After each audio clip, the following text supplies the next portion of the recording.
말씀 잠언 28장 1절 말씀 한 절 말씀을 같이 교독하겠습니다.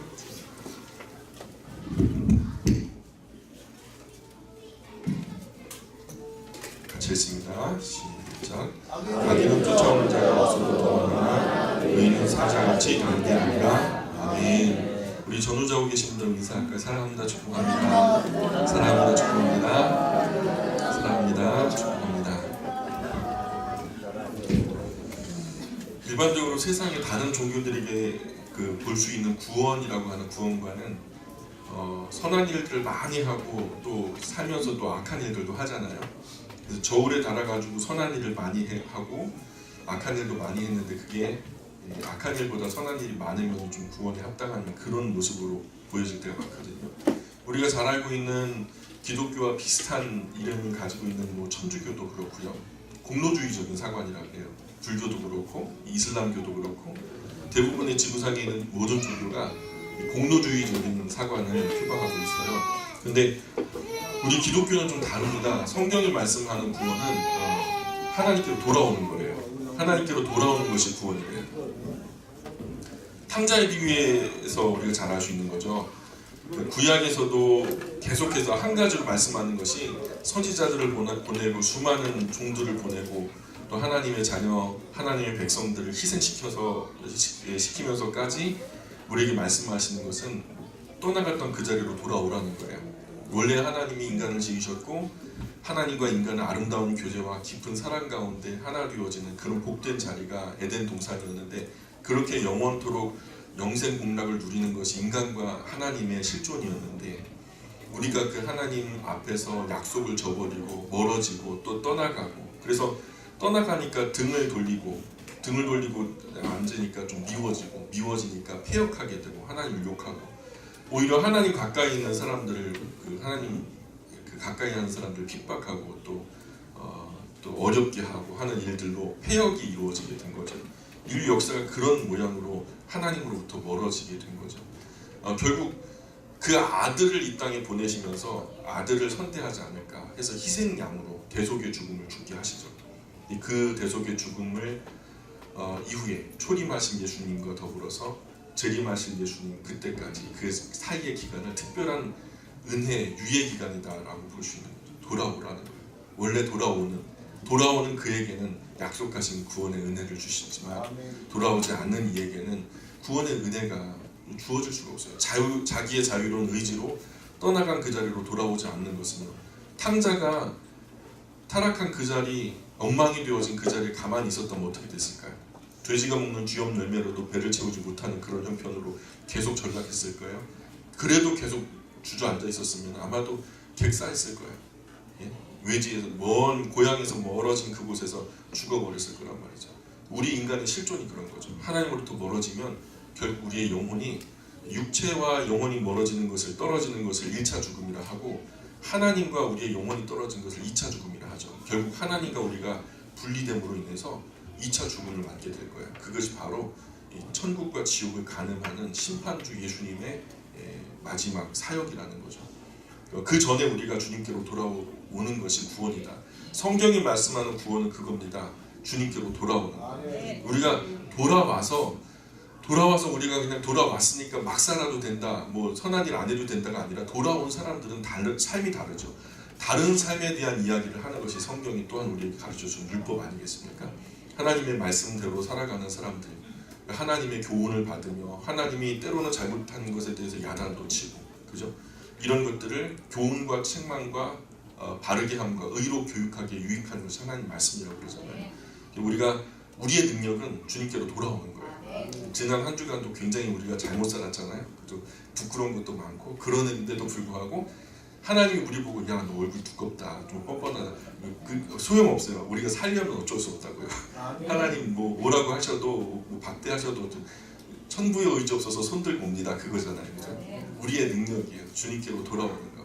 민망하더라도 좀 어렵더라도 계속해서 매주 이 자리를 사모하는 그런 우리 영광의 모든 가정들 되었으면 좋겠습니다. 그래서 우리가 하나님의 돌아온 자녀들은 어떻게 살아간다라는 삶의 이야기들을 성경 우리에게 얘기해 주시는데 그 중에서도 굉장히 중요한 교훈을 다루는 것이 잠언 이야기라는 말씀이에요. 잠언 우리가 처음 살필 때 뭐라고 말씀을 드렸냐면 비교를 통한 교훈이 있다라고 말씀드렸죠.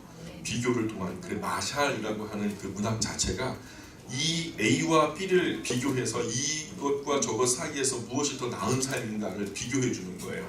그래서 항상 그 비교분이 있어요. 그래서 파지티브한 긍정적인 비교 대상이 있고 네가티브한 부정적인 비교 대상이 있는 거예요. 잠언의 이야기를 보면은 악한 사람과 선한 사람, 지혜로운 사람과 미련한 사람 이런 계속해서 대조군이 이루어지거든요. 근데 이것을 저는 좀 그랬으면 좋겠어요. 이 긍정과 부정을 한번 정리해 보셨으면 좋겠다. 잠언 이야기가 다 마무리되면 여러분 댁에 돌아가셔서 이 비교를 갖다가 전부 다 악한 사람과 선한 사람, 지혜로운 사람과 미련한 사람 이런 저런 비교군들이 있는데 그런 사람들의 특징을 갖다 한번 정리해보고 그래프를 만들면 아마도 우리가 이렇게 어떻게 사는 것이 진짜 하나님께서 지혜롭게 사는 삶이다라고 인정하실 만한 삶일까, 우리가 어떻게 사는 것이 참 잘 사는 걸까, 이것을 가늠하기에 좋은 지표가 되리라고 저는 믿습니다. 우리가 세상은 지금도 철학하고 있죠. 인간이 어디로부터 왔을까? 여기에 대해서 과학이 달라붙어갖고 진화냐 창조냐 막 이거 지금 고민하고 있잖아요. 우리는 그런 거 고민 안 하죠. 하나님이 지으셨다는 것이 바로 창세기에서 벌써 선포되고 있으니까요. 그렇죠? 인간이 어디로 갈 것인가, 그것에 대한 이야기도 세상은 지금 계속해서 분분하죠. 먼지가 될 것인가 어떻게 될 것인가 계속해서 고민을 하고 있죠. 근데 우리는 그 고민하지 않습니다. 계시록에서 결국 하나님 이 재림하신 예수님의 심판으로 인해서 인류의 중국사적 역사가 마침표를 찍게 된다는 것을 우리가 잘 알고 있으니까요. 중요한 것은 이 땅 위에서 우리가 사는 동안 어떻게 살아가야 할까, 그죠? 어디서부터 왔고 어디로 갈 것인가 이제 해결됐어요. 중요한 것은 어떻게 살 것인가. 그래서 인생론이 중요한데 바로 우리 하나님 말씀에서 그 율법을 통해서 우리에게 안내하고 있다는 거죠. 그것이 저는 잠언 이야기가 좀 우리에게 주는 굉장히 중요한 교훈이라고 저는 봅니다. 그래서 오늘 1절 우리가 한번 읽었는데요. 악인은 쫓아오는 자가 없어도 도망하나 의인은 사자같이 담대하리라. 도둑이 재발저린다는 우리말 있죠. 그죠? 죄지은 사람은 쫓아오는 사람이 없는데도 불안해요. 누가 뒤에 쫓아오는 거 아닌가 계속 뒤를 살피게 되고. 그잖아요. 내가 어떤 범법을 했어요. 그러면 경찰이 반가울까요? 두려울까요? 저 앞에 경찰이 막 와요. 나 잡으러 오는 거 아닌가? 두렵죠. 근데 아무런 잘못한 거 없어요. 오히려 경찰이 반가울 거예요. 예. 아 우리 위해서 참 고생 많으시니까 뭐 이렇게 선한 마음으로 바라볼 겁니다. 그래서 의인은 거리낄 것이 없어요. 언제나 당당할 겁니다. 그죠? 마음의 평화가 강같이 흐르고 그런 삶은 행복해요. 예. 두려울 것이 없으니까 별로 뭐 눈치 볼 것도 없고요. 행복하지 않겠어요? 자, 2절 계속 읽습니다. 시작.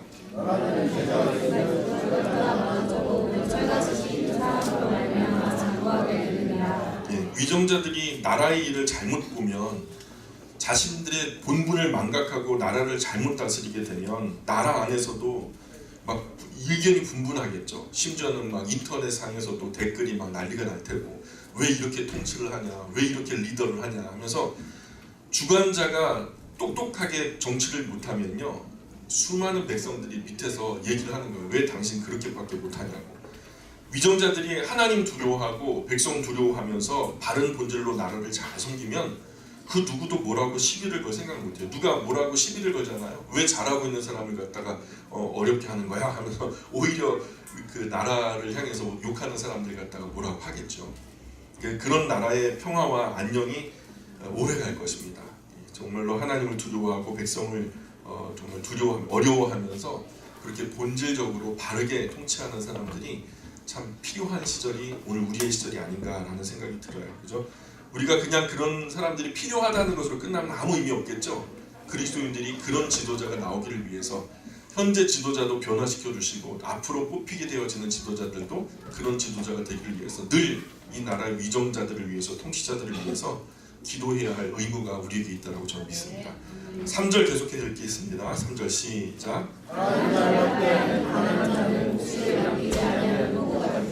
가난한 자가 가난한 자를 학대한다. 이 해석이 좀 좋은 해석은 아니에요. 보시면 달 아샤클루시 게베르레헴 사하프마타르 이렇게 나오는데 여기서 말하는 것은 가난한이라는 것은 낮다, 약하다, 가난하다 모든 이야기를 포함하는 함축적인 단어거든요. 그래서 낮은 사람, 약한 사람, 가난한 사람, 그 사회적으로 조금 이제 부족한 입장에 있는 분들이죠. 그런 사람을 억압하다, 학대하다, 강탈하다 이런 한 사람을 말하는 거예요. 이 여러 사람 어느 무리를 말하는 것이 아니라 불특정 다수를 얘기하는 게 아니라 힘의 절정에 서 있는 한 남자를 말해요. 그래서 통치자죠, 그죠? 왕 같은 개념이죠. 오늘날로 말하면 대통령이나 이런 사람들쯤 되겠죠. 그런 통치자는 먹을 곡식을 한 톨도 남기지 않고 쓸어가는 큰 물. 그 큰 물은 뭐죠? 물이 커요. 홍수. 갑자기 그냥 막 큰 물이 들이닥치는 거죠. 그런 무자비한 홍수와도 같다라는 거죠. 무자비한 통치자, 폭군 통치자를 말하는 거죠. 이번에도 뭐 참 여러 나라 여러 대통령 문제가 많아요, 그죠? 막 서민들 아무 혐의 없이 재판도 받지 않고서 막 즉각에서 사살을 해버리는 그런 통치자 때문에 지난 한 주간도 엄청나게 이슈가 됐었죠. 뭐 마약의 카르텔을 깬다라는 미명하에서 시작됐지만은 우리 초반에는 되게 인기가 많았어요. 근데 이제는 인권 문제로 이게 번져가면서 숙적들을 제거하는 또 하나의 방편이 되어버리니까 인간이 선할 수는 없는 것 같아요. 그래서 항상 누군가의 견제를 받아야 되고, 그래서 서로가 서로를 갖다가 선한 부분에서 견제를 하면서 나아가야 또 건강한 통치가 이루어지지 않을까라는 생각이 드는데, 항상 이제 독재자가 되면은 누군가에게 견제를 받지 않으면은 우리가 악한 방향으로 흘러가는 것 같아요. 어쨌든 이 폭군 통치자를 말하는 건데, 이런 상황이 되면 어차피 죽을 거 막 죽고 살기로 덤비는 거 아니겠어요? 약한 사람 입장에서는 이래도 죽고 저래도 죽으면은 한번 발악이라도 한번 해보자, 소리라도 한번 질러보자 하면서 밀란이 일어나는 거죠. 그야말로 이렇게 되면은 나라가 참 모양이 안 되는 거죠. 결국에는 이런 사회는 붕괴됩니다. 그런 나라들이 몇 나라가 있어요 지금, 그죠? 우리가 참 예의주시하고 보고 있는데 안타까울 뿐입니다. 4절입니다. 같이 읽습니다. 시작. 율법을 버린 자는 악인을 칭찬하나 율법을 지키는 자는 악인을 대적하느니라. 네, 법을 버린 사람은 악인을 칭찬해요. 그러니까 법을 어긴다, 법을 버렸다라는 것은 율법을 버린 자. 이건 법을 버렸다는 것은 율법을 지키기를 포기한 거예요. 범법이죠. 말 그대로 수단방법 안 가리고 자기 목적을 이뤄나가는 그런 무법한 사람들을 말하는 거죠. 이 무법한 사람들은요, 악하게 뭔가 성과를 낸 사람들에 대해서 칭찬을 하겠죠. 법을 지키는 사람은 악인하고 싸워. 너 그렇게 하면 안 되지. 우리는 그 바보라고 법을 지키면서 사는 줄 알아? 그러면 안 되지 하면서 악한 법을 갖다 무시하고 사는 사람들하고 계속 싸우게 되는 거죠. 악한 사람은 내가 이런 것까지 해봤어. 내가 이번에 이런 것도 해봤어. 내가 이런 짓도 저질러 봤어. 나 은팔찌도 잡았어. 나는 유치장에 갇혀도 봤어. 막 그러면서 이제 자기의 범법함을요 자랑스럽게 자랑을 해요. 이게 얼마 전에도 텔레비전에서 젊은 친구들이 큰 이슈가 돼가지고 그 친구들이 이제 오고 간 대화가 그냥 만천하에 공개가 됐잖아요. 근데 그럼 자랑하는 거예요. 내가 이것도 해봤어. 야 좋은 경험했다. 야 그게 좋은 경험이에요? 그게 좋은 경험이냐고. 참 안타까울 뿐이죠. 범죄한 것을 마치 무용담처럼 떠들어대는데 또 그것을 듣는 친구들이 야 너 대단하다 그런 거죠. 우리 그리스도인은 그런 악한 문화와 그런 저급한 사회 풍조와 싸워야 되는 존재들이에요. 그런 것들을 부러워함의 대상이 아니라 그런 것과 싸워야 되는 사람들이 우리 그리스도인이라는 거죠.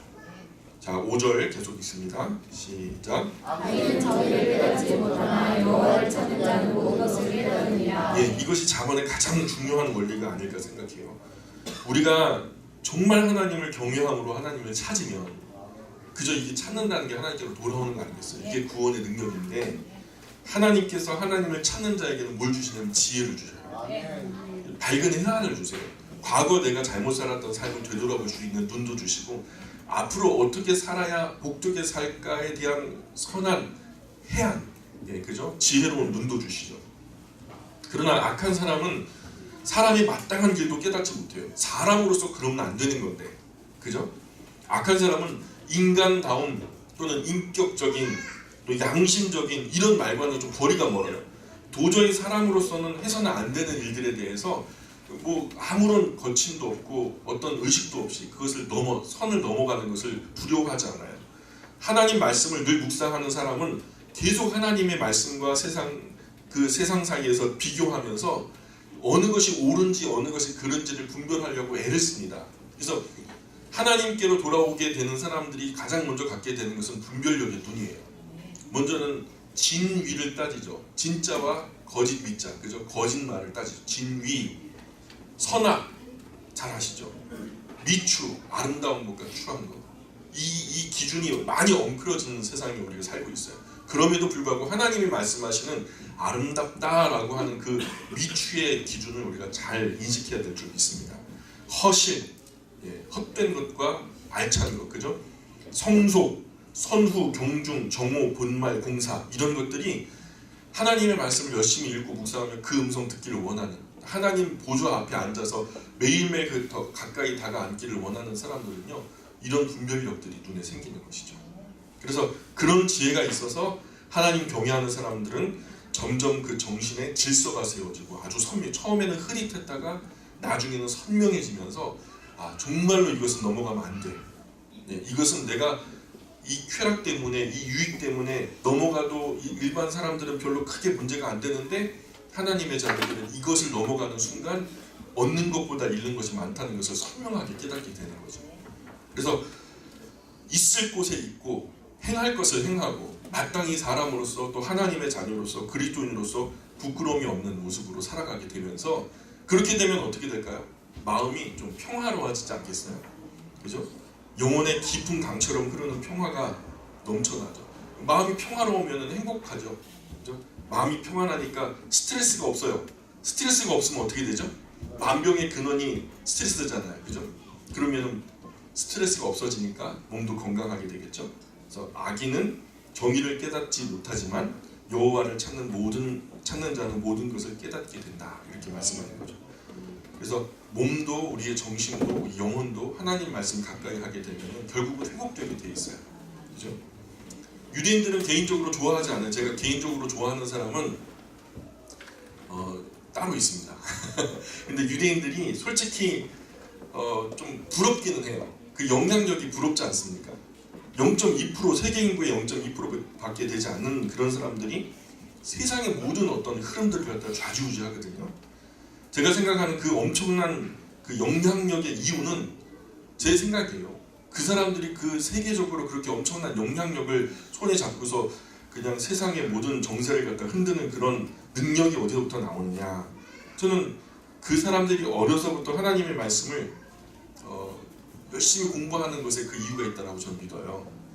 이 사람들이 아주 어려서부터 아이들이 그냥 말을 깨우치기 전부터 하나님의 말씀에 아주 이 아이들과 심지어는 교육하는 정도가 아니라 하나님의 말씀과 이 아이의 영혼을 묶어버려요. 하나님의 말씀과 이 아이의 영혼을 묶어버려서 아이들이 밥은 안 먹어도 하나님 말씀을 묵상하도록, 그죠? 밥은 안 먹어도 하나님께로 나아가서 하루에 한 번은 정말 정중한 예를 갖추고 하나님께 진지한 기도로서 자신을 보여드리도록 그 아이의 영혼과 하나님의 말씀을 영원히 묶어버려요. 그것이 그들의 힘과 저력이라고 믿어요. 근데 그러나 그분들에게는요, 이 말씀의 핵심이 되어지는 예수 그리스도가 있나요? 그들은 예수 그리스도를 인정하지 않거든요. 말씀의 핵심이 되는 예수 그리스도가 없는데도 불구하고 그냥 구약에 관한 한 그 율법을 지킴에도 불구하고 이런 엄청난 세상에서 엄청난 영향력을 갖게 됐다면, 예수 그리스도 없이도 저 정도의 영향력을 발휘하게 된다면 그 핵심이 되는 예수 그리스도를 마음에 가지고 있는 그리스도인들이 제대로 말씀을 묵상하기 시작하면 세상은 뒤집어질 거라고 생각해요. 바울 한 사람이요, 예수 그리스도를 바르게 이해하고 정말로 하나님의 말씀에 발을 세워지니까 천년의 제국인 로마를 뒤집어 엎어버리는 거예요. 바울 한 사람의 영향력이 어떠했는지 우리가 잘 알잖아요. 이 하나님의 말씀을 스스로 공부하고 아이들에게 교육하는 것이 저는 힘이고 능력이다 합니다. 고등학교 졸업할 때까지 열심히 세상 아이들에게 뒤처지면 안 되겠죠. 다니엘, 하나냐, 미사엘, 아사랴도 그 모든 부분에서 훨씬 뛰어났다라고 성경은 얘기하거든요. 성경만이 가르치라는 게 아니라 일반 상식과 더불어서 그 시절에 배워야 할 가르침에 대해서도 아이들이 빠지면 안 되겠지만, 무엇보다 우리가 욕심낼 것은 하나님의 말씀을 가르치는 이 일에 우리가 열과 성을 다해야 되겠다는 생각이 듭니다. 6절 계속해서 읽겠습니다. 6절 시작. 하나님도 성실하게 하는 자는 부유하면서 기대하는 자보다 나으리라. 행실이 악하고 비뚤어진 부자보다 비록 가난하더라도 바르게 정직하게 성실하게 살면 그 모습이 훨씬 더 보기 아름답죠. 부유하면서 못되게 살아가는 사람 보면 그냥 자기 세상에 갇혀 사는 거죠. 별로 행복해 보이지 않아요. 자기 만족에 빠져 사는 거. 그러나 가난해도 품위를 지키면서 정말로 성실하게 진실하게 정직하게 살아가는 사람들은요, 많은 사람들의 마음에 울림을 줍니다. 저는 그 삶의 모습이 훨씬 더 낫다라는 생각이 들어요. 성경이 비교하는 것도 그 모습 아니겠습니까? 자, 7절 계속 읽습니다. 시작. 율법을 지키는 자는 지혜로운 아들이요 음식을 탐하는 자와 사귀는 자는 아비를 욕되게 하는 자라. 여기도 번역이 좀 달라져야 되는데요. 율법을 지키는 자는 지혜로운 아들이다. 그러나 여기서 말하는데 음식을 탐하는 자, 근데 이 원어상에 뭐라고 그러냐면 잘날이라고 그랬어요. 잘날이라는 것은 가볍다, 하찮다, 무가치하다 이런 뜻이거든요. 그러니까 그런 자와 그런 자, 가볍고 하찮고 무가치한 사람을 말하는데 현대어 성경에서는 이걸 어떻게 번역했냐면 남봉꾼은 이렇게 했어요. 남봉꾼. 또 우리말 성경에서는 이 부분을 방탕한 사람 이렇게 번역했고요.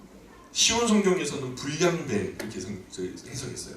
오늘 우리 개역 개정판 성경에서는 음식을 탐하는 자 이렇게 했는데 음식을 탐하는 자라는 번역이 어떻게 비롯됐는지 잘 모르겠어요. 근데 어쨌든 이게 정확한 해석은 좀 불량배, 남봉꾼, 방탕한 사람 이것을 아우를 수 있는 어떤 단어가 있을까요? 이런 사람하고 사귀는 아들은 아버지께 부끄러움을 준다 이렇게 해석하는 것이 맞아요. 이런 가벼운 사람, 하찮은 사람, 무가치한 사람, 남봉꾼, 방탕한 사람, 불량배 이런 사람하고 사귀면 아버지에게 부끄러움을 주고 수치를 준다 이런 말이 정확한 해석이죠. 한마디로 이건 뭐냐면 친구 잘 가려 사귀라는 거죠. 친구 잘 가려서 사귀라는 거예요. 불량배, 양아치, 되먹지 못한 사람 많이 나타나는 시절이잖아요. 오늘 우리 시절이 그렇죠. 친구 잘못 사귀면 부모님 마음에 대못을 박아요. 산채로 음부에 내려가는 큰 고통을 주는 불효를 저지르는 것이죠. 그러니 이런 시절에 친구 가려 사귀어야 된다는 말이 7절에 함축되어 있는 거라고 생각합니다. 8절 계속 읽습니다. 계속해서 8절 시작. 중한별로 자기 재산을 누리는 것은 다른 사람의 불쌍히 여기는 자를 위해 그 재산을 저축하는 것이니라. 아멘. 중한별리, 거기 중한별리, 이 중한별리는 고금리죠. 고금리, 그죠? 돈 빌려주고 원금보다 많이 이자 받아 먹고 막 그걸 뭘 사채업자로 하잖아요. 성경은 이런 고리대금업 하면 된다 안 된다? 안 된다라고 말씀하고 그렇게 늘린 재산으로 자신이 잘 먹고 잘 살 것 같지만 절대로 그렇지 않다라고요. 왜냐? 이렇게 중한별로 자기 재산을 늘리는 것은 하면서 잘 살 것 같지만 잘 살지 않고 성경 뭐라고 말하냐면 결국 그렇게 모아진 돈은 가난한 사람을 불쌍하게 여기는 사람을 위해서 어렵게 모아서 저축하는 것이다. 결국 자기가 모았던 돈이요 자기를 위해서 쓰임받는 거 없대요. 결국 그렇게 모아진 것이 남을 위해서 쓰여지게 될 것이다 이렇게 말씀하면서 사실 고리대금 자체가 불법이죠. 불법을 저지르면 안 됩니다.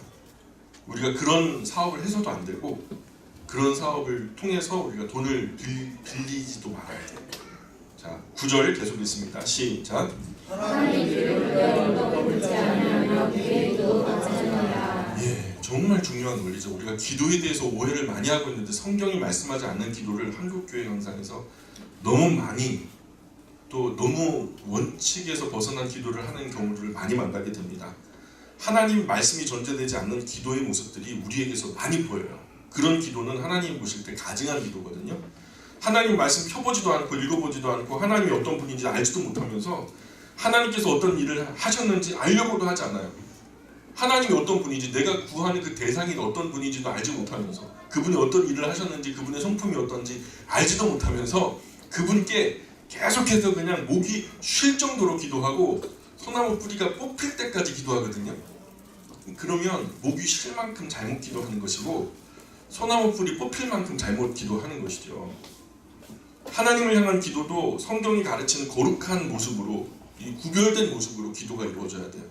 이방 종교, 다른 여타 종교와 하나님은 다 같으실 수가 없어요. 우리의 기도의 전제는 하나님과 우리의 관계성이 있어요. 하나님이 어떤 분이신지 그리고 그런 하나님이 나와 어떤 관계가 있는지를 확실하게 아셔야 되는 거죠. 그래서 하나님께 올려드리는 기도는 그런 관계성 속에서 상식적으로 우리가 봐야 돼요. 그 관계성에서 중요한 것은 나와 더불어 나의 기도를 들어주시는 그분에 대한 알미 전제가 돼야 되는 거죠. 그분 나랑 도대체 무슨 상관이야? 저 귀신도 알고서 떠느니라 그랬잖아요. 근데 그렇게 귀신도 알고 떠는 위대하신 하나님이 저 구말리 바깥에 계시면 나랑 무슨 상관이 있겠어요?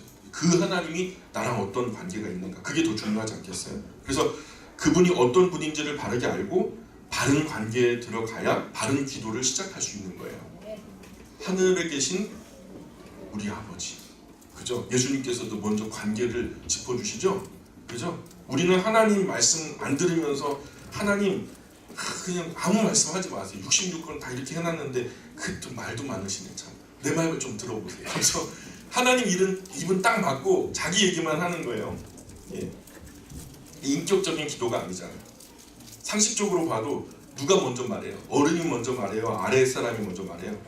어른이 먼저 말씀하게 하시는 거예요. 그죠? 어른이 먼저 말씀하시고 그 후에 내 말도 해야 되는 거죠. 또 하나님 말씀에 이런 것은 하지 말아라, 이렇게 사는 것은 옳지 않다 라고 말씀하셨는데 그런 것은 하나도 안 들어놓고 어찌됐건 난 모르겠어요. 그냥 하나님 내 기도만 들어주시옵소서. 당신이 난 몰라, 그거는 모르겠어요.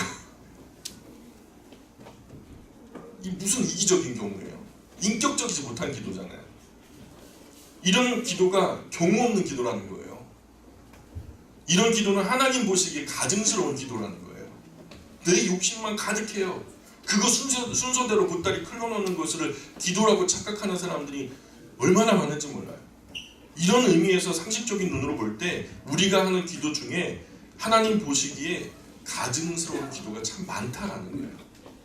다른 종교는 그래요. 그럴 수 있어요. 신에 대해서 당신의 마음은 모르겠고 그냥 내 마음대로 되어진다 하면서 이제 기도하는 것이 대부분이죠. 그들의 기도가 그래요. 쓸데없는 소리 하지도 마시고 그냥 내 마음대로 해주기나 해주십시오. 비나이다 비나이다. 모르겠어요. 그냥 뭐 당신이 누군지 난 몰라. 관심도 없고 정한수 떠놓고 그냥 단톡대에서 그냥 열심히 비나이다 비나이다 하면은 뭐 지성용 감천이니까 매일 그냥 막. 그리고 우리 말에 비는 데는 무쇠도 녹는다는 말이 있어요. 그냥 열심히 빌다 보면 뭐가 이루어지겠지. 이건 무속신앙이라고 그래요. 무속신앙이다. 이건 인격적인 신앙이 아니에요. 이 무속신앙의 모습으로 교회에서 드리는 그러한 기도들이 얼마나 많은지 몰라요. 열심히 기도하면 들어주시겠지. 그분이 누군지도 모르고 그분이 나랑 어떤 관계인지도 모르고 내가 그분 앞에서 어떻게 사는지도 모르고 그냥 열심히 잘 기도하고 새벽 기도하고 금식 기도하고 잠도 안 자고 먹지도 않고 했던 말 또 하고 계속 보채고. 하나님이 건강한 인격자라면 굉장히 언짢아하실 것 같아요. 저것 좀 누가 내 앞에서 치워버렸으면 좋겠다. 그런 말씀 하세요 안 하세요? 하시죠. 우리의 기도는 인격적이어야 합니다. 내 앞에 어려운 사람을 대하듯이 하나님께도 조금 더 어렵게 대해야 돼요. 내 앞에 사람 앞에서는 절대로 할 수 없는 행동과 말들을 하나님 앞에서는 고민도 없이 쉽게 그냥 아무렇지도 않게 해버리는 그런 모습들이 하나님께는 가증스러운 거예요. 누가 얘기를 하는 도중에 카페에서 커피를 이렇게 마시면서 얘기를 하는데 내 얘기를 듣다가 누가 졸아. 인격적인 거예요, 인격적이지 않은 거예요. 비록 졸리더라도 그러면 안 되잖아요. 하나님 이 자리에 계시고 하나님 우리의 예배를 받으시는 분으로서 지금 좌정하고 계신다면 졸음과 싸우셔야죠. 그냥 자연스럽게 잠이 온다고 그냥 그렇게 하시면 안 되죠. 깊은 곳으로 들어가시면 안 되는 거예요. 우리가 먼저 하나님 말씀 안에서 잘 깨닫고 순종하면서 하나님 말씀 잘 들으면 하나님도 우리 기도에 긴밀히 반응하시죠. 그분이 나와 어떤 관계가 있다 생각하는 그 존재에 대해서는 특별하게 여기시거든요. 응답하고 인도하시죠. 귀 없는 돌이나 나무나 우상 같은 거 계속 얘기도 못 들으니까 계속 비나이다 비나이다 해야 돼.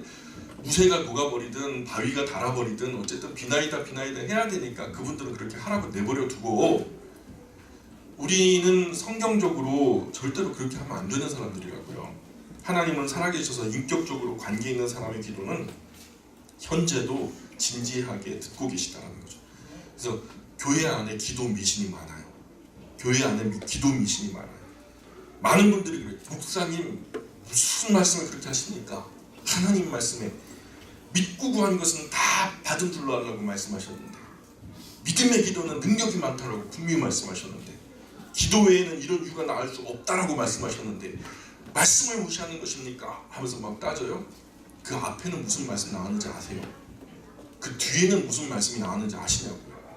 도대체 어떤 흐름에서 그런 말씀들이 나왔는지 앞도 모르고 뒤도 모르고 딱 그 구절만 그냥 딱 잡아와가지고 세상의 구절들의 전제가 무엇인지도 모르면서 성경책 덮어놓고서 그 구절만 보고서 그냥 우기는 거예요.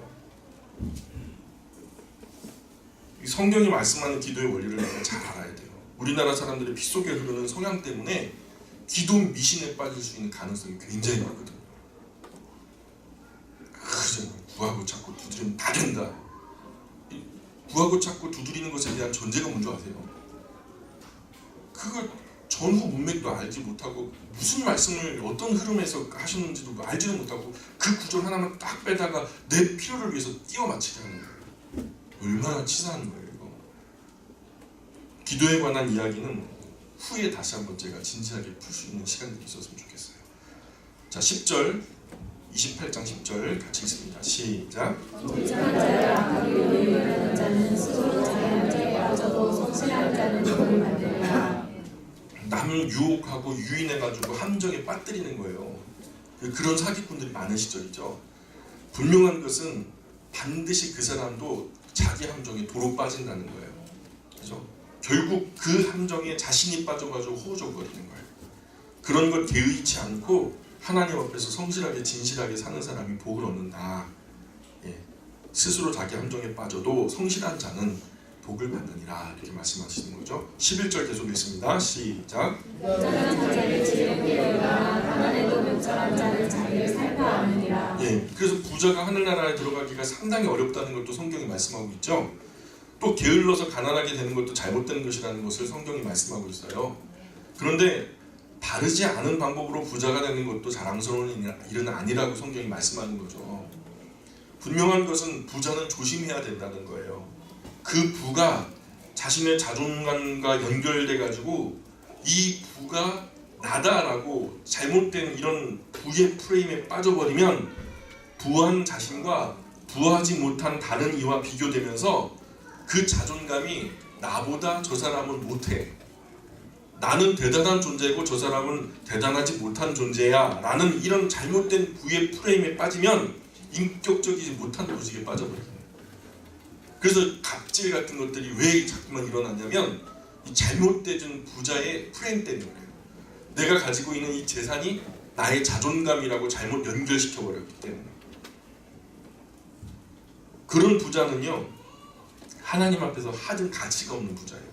그 사람이 많이 갖고 있든 적게 갖고 있든 하나님 관심도 없어요. 그런 부자는 끝이에요. 결국 망합니다. 망함으로 끝나요. 보세요. 그렇게 될 거예요. 하나님께서 은혜를 주셔서 부자가 되었다고 해도 늘 자신을 살피면서 돈을 섬기는 것이 아니라 유일하게 하나님과 비교되면서 조심하라 하는 것이 하나님과 동급으로 비교되는 것이 언제나 만몬이라고 하는 우상 아니겠어요? 만몬이 바로 물질에 관한 얘기 아니겠어요?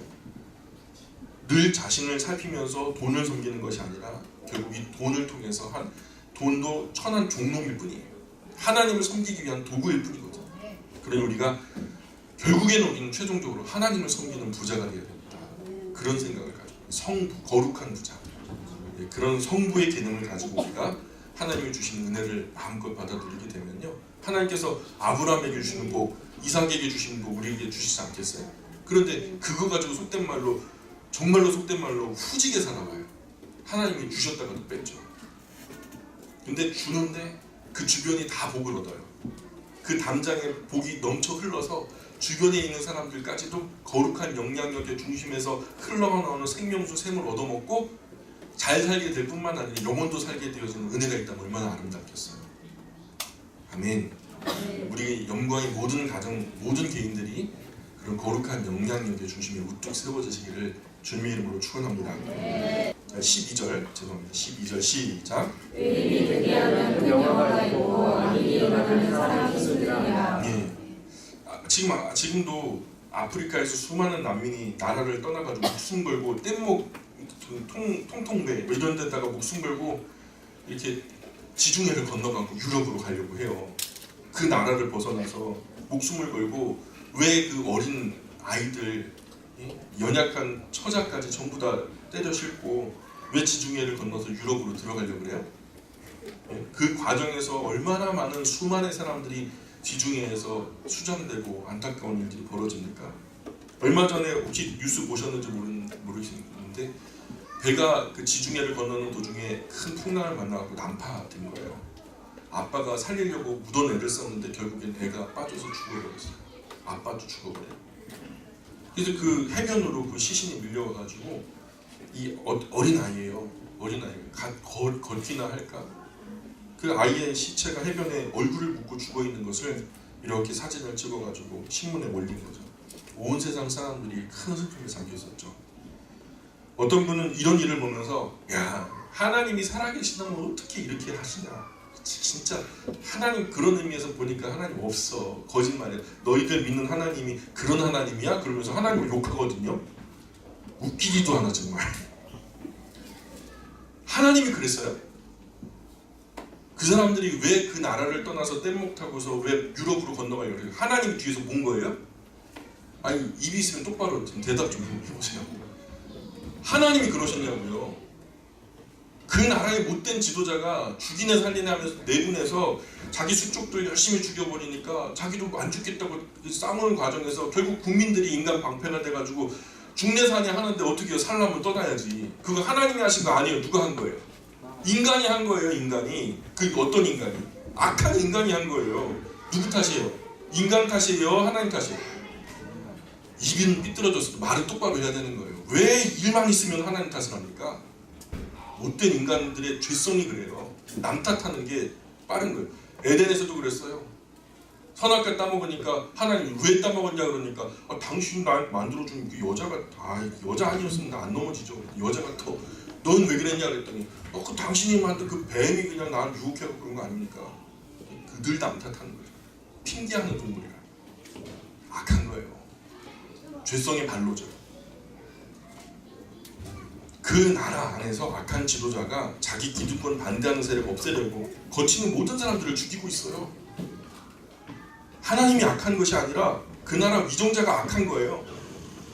악한 지도자는 국민의 생명을 전혀 귀중한 것으로 고려 대상이 되지 않아요. 하찮은 것으로 여기거든요. 반드시 피해를 보더라는 거예요. 우리는 선한 지도자, 악한 지도자 잘 분별하셔야 돼요. 이제 선거가 앞으로 있죠.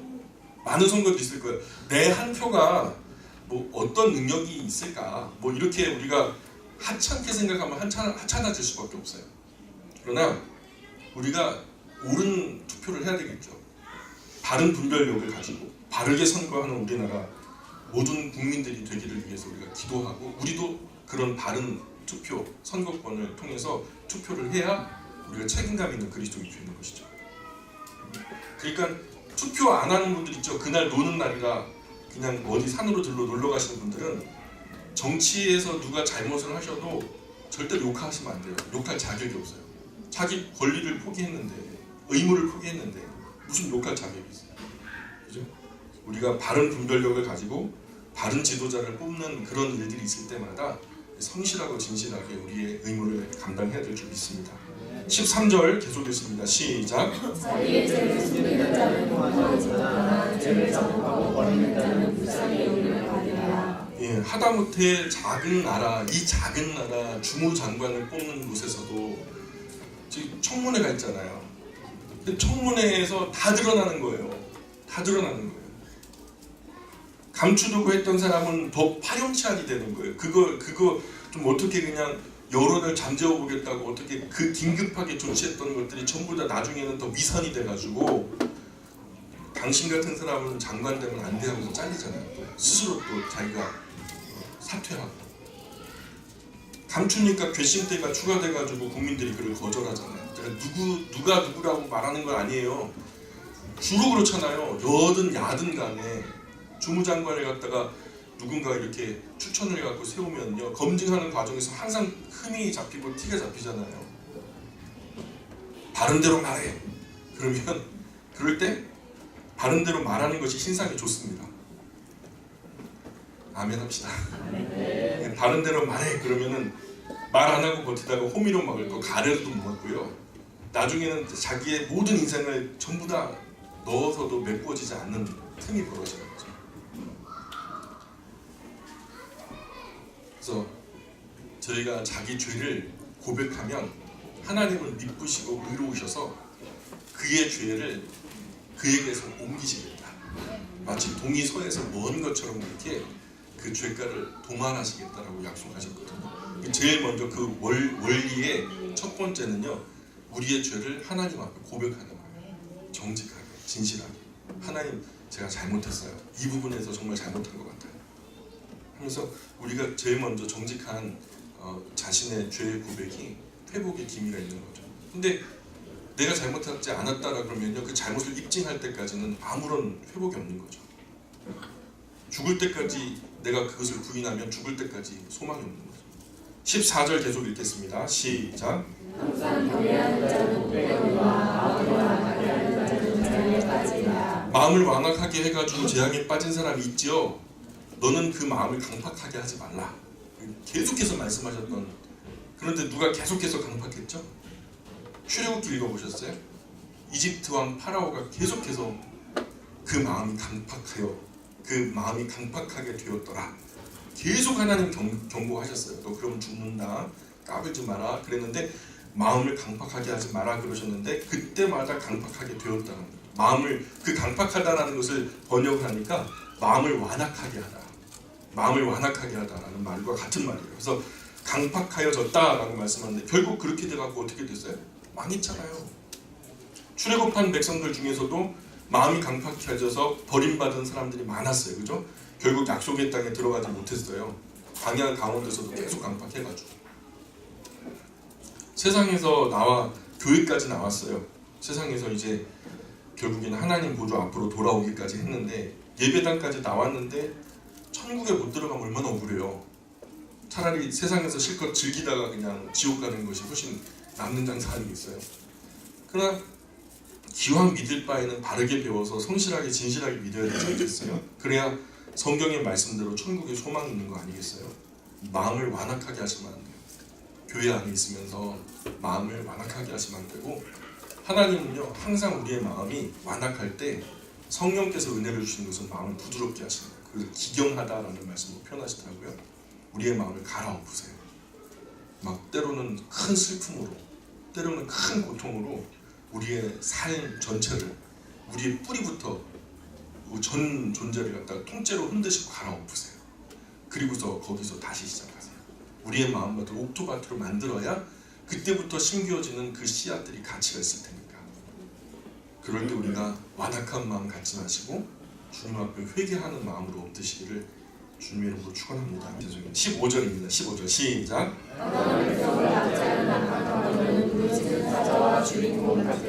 예, 사나운 사자나 곰은 피하면 그만이죠. 사나운 사자, 사나운 곰 이런 존재들은 피하면 그만인데 악한 관원은요 그 사회에 사는 동안 피할 수가 없어요. 그러니까 사나운 사자나 곰보다도 더 무서운 존재가 되어버리는 거죠. 공무원 같은 경우에는 그 사실 사업상 업태, 업종 분류를 하자면은 서비스업자예요.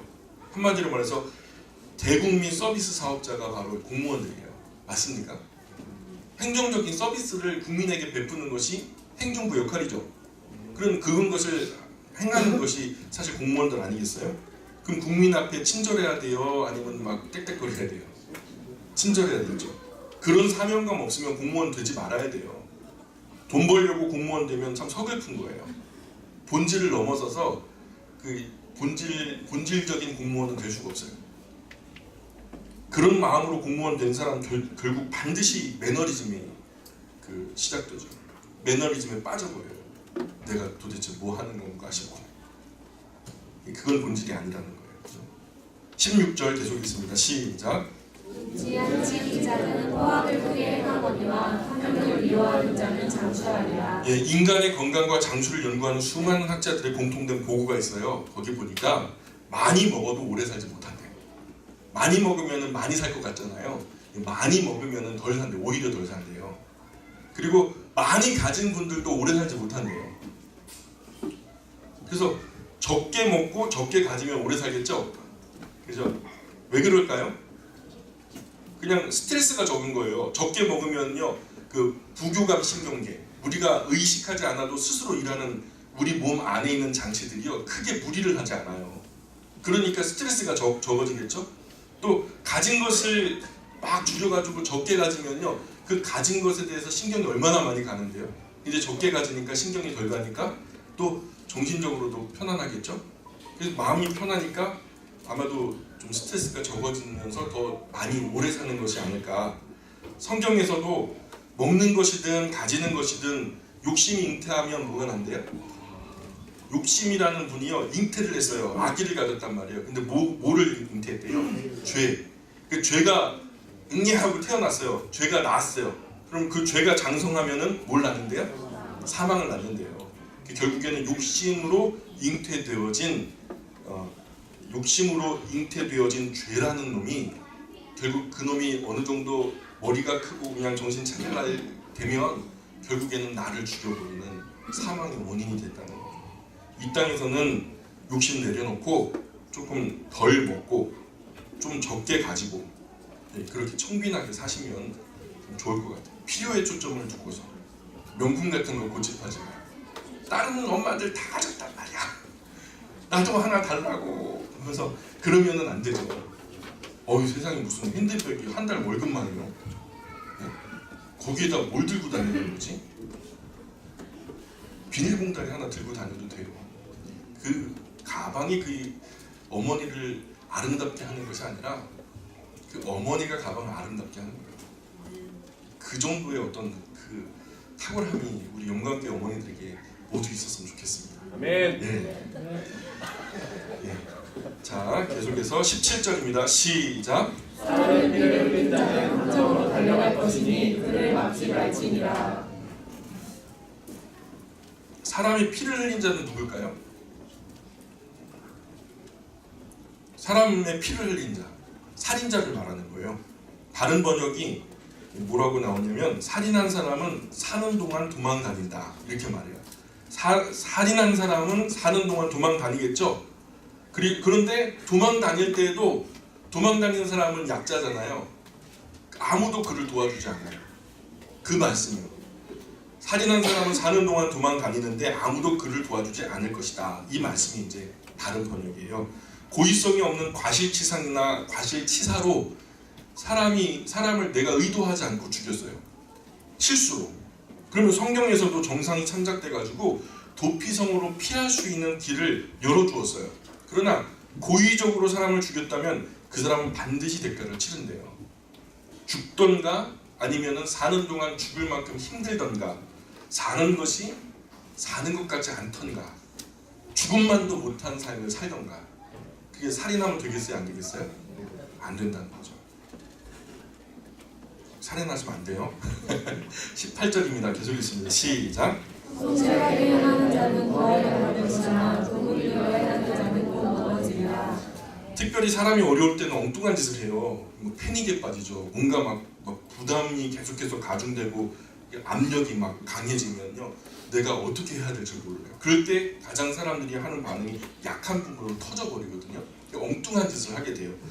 그런데 어렵더라도 정도를 벗어나면 안 되는 이유가 오늘 18절에 있어요. 어렵더라도 그 정도 안에 있으면, 바른 길 위에 있으면 도움을 받게 돼요. 구원받을 가능성이 커지는 거죠. 그러나 어려움 당했다고 엉뚱한 짓 해가지고 인생에 무리수를 두거나 삐뚤어진 판단을 하게 되면 그 인생 반드시 후회하죠. 지게 되는 거죠. 인생의 큰 게임에서 결국에는 패배하게 되는 거죠. 무리수는 항상 패배를 주죠. 무리수가 뭐예요? 무리한 수를 말하는 거예요. 바둑 둘 때 무리수 두면 돼요, 안 돼요? 그럼 그 바둑에서 지겠어요, 이기겠어요? 진다는 거죠. 결국 그 무리수를 두었던 순간으로 되돌아와가지고 거기서부터 다시 풀어야 돼요. 피곤하잖아요. 그러면 안 된다라는 거예요. 우리에게 교훈하고 계시죠. 19절 계속 읽습니다. 시작. 자기의 의지를 걱정하는 자는 먹을 것이 많으려니와 방탕을 따르는 자는 궁핍함이 많으리라. 이 구절도 조금 쉽게 번역해 보자면은 뭐라고 번역이 되냐면 자기 논이나 땅을 경작하는 사람은 많이 먹게 될 것이다.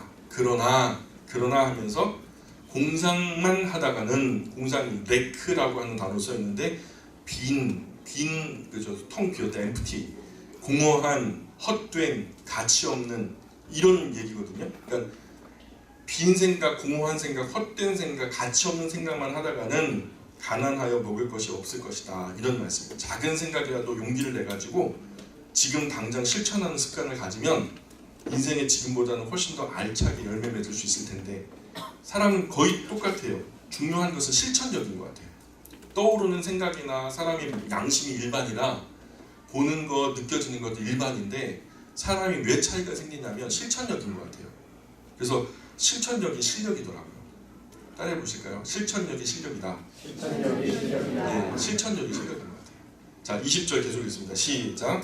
충성된 자는 복이 많아도 속이 이루어 자라는 자는 흉악을 면하지 못하리라. 예, 충성된 사람은 결국 큰 복을 받게 되지만 큰 복이 되지만 빠르게 부자가 되려고 하는 사람은 범죄자가 된다. 이렇게 지금 번역이 이루어져요.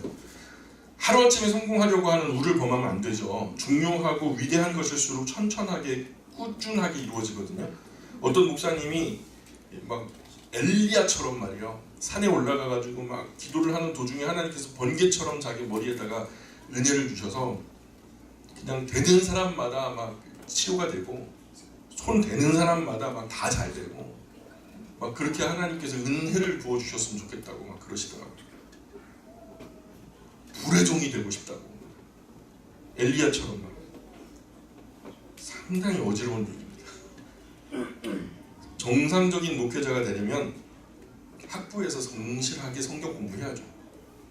그리고 신학의 기초를 다져서 어느 것이 이단인지 어느 것이 정통인지 어느 것이 하나님의 정도인지 어느 것이 곁길인지를 분명하게 잘 보고 대학원에서 그 기초를 기반으로 해서 실력을 쌓아서 또 3년 동안 열심히 공부하고 그 공부한 결과 전도사 고시 보고 또 강도권을 얻기 위해서 강도사 고시도 보고 또 나중에는 목회자가 되기 위해서 목사 고시도 치르고 그 기초와 실력으로 한 2, 3년 현장에서 인턴 과정 또 거쳐야 돼요. 그래서 비로소 목회자의 자격이 주어지는 거거든요. 군대까지 하면 12, 3년. 그래서 10년 정도는 한 가지 일에 깊이 생각해보고 고민해보고 나름대로 답을 가져야 어떤 일을 시작할 수 있지 않겠나. 근데 어떤 교단은 한 2년 만에 목회자가 되는 교단도 있어요. 이게 좀 다를까. 그래서 참 우리가 욕을 많이 먹고 있는데 더 심한 곳은 1년 만에 목회자 안수를 주는 교회도 봤어요. 그 교단도 봤어요. 진짜 심한 곳은요. 세미나 몇 주, 한 달도 안 돼요. 세미나 몇 주를 다녀왔는데 목사 안수가 주어지더라고요. 분별하셔야 돼요. 교단이 중요한 게 그런 이유가 있어요. 또 더 심한 경우가 있어요. 비행기 안수라고 들어보셨어요? 이 목사님이 인천공항에서 출발할 때는 집사님으로 출발해요. 근데 가면서 셀프 안수를 해요. 돌아올 때는 목사님이 되셔서 돌아와요. 이게 비행기 안수라고 하는 진짜로 그런 경우도 있어요. 결과만 중요한 것이 아니에요. 그 답을 얻기 위해서 몸부림치고 고민하는 과정이 더 중요한 거예요. 세상은 결과만 보지만 하나님은요 그 과정까지 다 보시거든요. 천천히 땀 흘리고 노력해서 모아진 재산은 과정을 아니까 함부로 사사로이 스스로도 사용 못하고 다른 사람도 알아요. 그 사람이 어떻게 그 돈을 벌었는지 아니까 존중하는 마음으로 해하려고 하지 않아요. 정당한 대가. 그거 만약에 건드리면 천벌받을 것 같아갖고 누가 건드리겠어요. 하나님도 그런 사람들은 인정하시고요. 그래서 오래 가지만 오래 그런 재산들은 보호되지만은 급히 모아진 재산은 오래 가잖아. 야, 너도 공짜로 받았잖아. 까짓거 공짜로 받은 거 내가 좀 빼먹겠다는데 뭐가 문제야? 이런 식으로 다 공격하죠. 21절 계속 읽겠습니다. 21절 시작. 사람의 가치를 모아주는 것이 좋지 못하고 한 조각을 얻어 말미암아 사람의 권고하는 것도 이러하니라. 아멘. 그 얼굴 보고 인정하는 거, 얼굴 보고 합격 불합격 주는 거 이게 뭐죠? 떡 한 조각 때문에 사람은 범죄할 수도 있대요. 성경이 말씀하는 지금 그 뒤에 보세요. 한 조각 떡으로 말미암아 사람이 범법하는 일도 있대요. 젊은이가 그런 불공평한 모습을 보면 열심히 하기 싫어지죠. 아빠가 누구라 됐대요. 예? 그 혈연 또 아는 연 한번 다 불러보실까요? 제가 요즘에 그런 게 재밌어가지고 한번 찾아봤는데 학연은 아시죠? 같은 학교 출신, 지연 지역 출신, 혈연 뭐 가족관계 있겠죠. 그 넘어서 그 담배 피는 것으로 연결된, 요즘에 담배 피는 사람이 많이 그 힘이 희귀해져가지고 그 직장 안에서 담배 피는 사람들끼리 흡연이라는 인연이 있대요. 흡연이라는 인연이 있고, 또 같은 게임을 하는 사람들이 게임연이라는 게 또 있더라고요. 또 SNS 상에서 서로 해주는 SNS 연이라는 것도 있고요. 또 네트워크 연이라는 것도 있고, 무시 못하는 거예요. 어느 날 어떤 사람이 막 게임을 하는데요, 같이 막 이렇게 팀을 짜가지고 게임 목적을 이루는 그런 게 있었나 봐요. 그래서 나 내일 뭐 저기 직장 구하기 위해서 엄마 잔소리 때문에 가봐야 된다고 그랬더니 거기서 너 내일 여기로 와 그러더니 가갖고 그렇게 취직을 시켜줬대요. 게임하다가. 그런 일들도 있더라고요. 뭐 참 신기한 세상이에요, 그죠? 네. 근데 사실 자기보다 앞서서 출발하는 그 출발, 달리기를 하는데 누구는 10걸음 앞에 출발하고 나는 저 10걸음 뒤에서 출발하면은 달리고 싶겠어요? 의지가 다 그냥 퇴색되어 버리는 거죠. 그 금수저, 은수저 이런 것들이 이 사회 저변에 큰 위화감을 조성하게 되고요. 젊은 사람들 길을 쭉 빼놓죠. 이스라엘에는 평생에 한 번은 공평한 출발선에 설 수 있는 기회가 주어져요. 7년 동안 6년 지나 7년째 되는 날에는 어떤 해죠? 안식년이죠. 그 안식년이 7번 반복되면 77에 49년이 되죠. 50번째 되는 해를 갖다 뭐라 그러면 희년이라고 해요. 그때는요, 아버지가 보증을 잘못 써서 빚을 졌던, 아니면 내가 다 그 빚 때문에 다른 집에 가고 노예살이를 하던, 내가 어떤 상황, 어떤 형편이 되더라도 50번째 되는 그 희년에는요, 레위기에서 그 여호수아서에 그 땅이 분배됐던 그 원래 상태대로 모든 것들이 다 원상복구가 돼요. 원상복구가 이루어지니까 최소한 49년 지나 50번째 되는 해에는 모든 사람들이 같은 출발선에서 다시 시작할 수 있어요. 무슨 말인지 이해 가세요?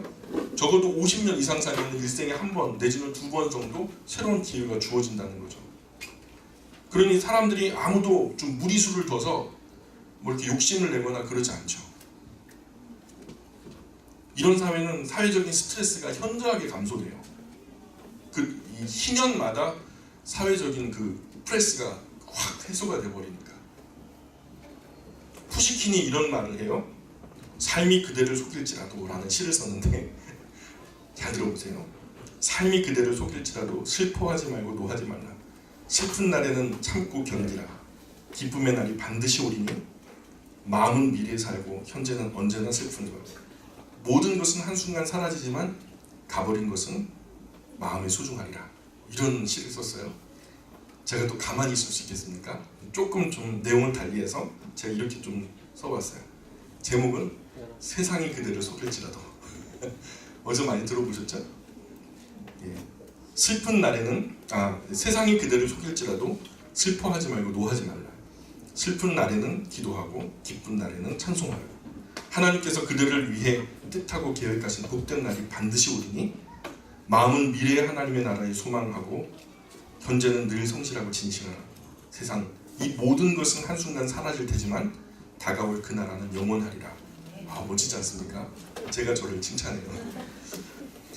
22절 거기다가 빗금을 쫙 그어 놓으시고요. 제가 조금 말을 더디해가지고 오늘은 한 장은 미처 못 끝냈습니다. 너무 죄송하고요. 다음 주 계속해서 22절부터 이렇게 하나님 말씀 나누도록 하겠습니다. 잠시 기도하겠습니다. 하나님, 은혜와 사랑 감사합니다. 또 한 주간 이렇게 하나님의 말씀 안에 하나님 보좌 앞에서 시작합니다. 한 주간 살아갈 수 있는 힘과 능력을 부어 주옵소서. 우리가 하루라도 단 한순간이라도 육신의 떡과 육신의 잔을 마시지 않으면 힘이 빠지고 살 의욕이 없어지는 것처럼 하나님의 말씀의 은혜가 아침, 점심, 저녁 매일 새롭게 주어지지 않는다면 우리가 영의 사람으로 살아 하나님의 자녀로서 승리하게 되는 것이 참 쉽지 않습니다. 매일 일상처럼 아침, 점심, 저녁 자고 일어날 때 또 잠이 들 때 늘 새로운 은혜로 우리에게 채워주시사 우리가 하나님의 자녀로 살아 정말 승리할 수 있는 용기를 허락하여 주시고 믿음의 담대한 마음을 더하여 주옵소서.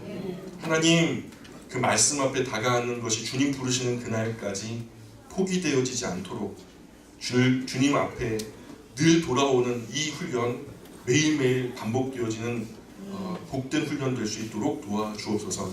모든 영광 주님께 올립니다. 감사하며 예수님의 이름으로 기도합니다. 아멘.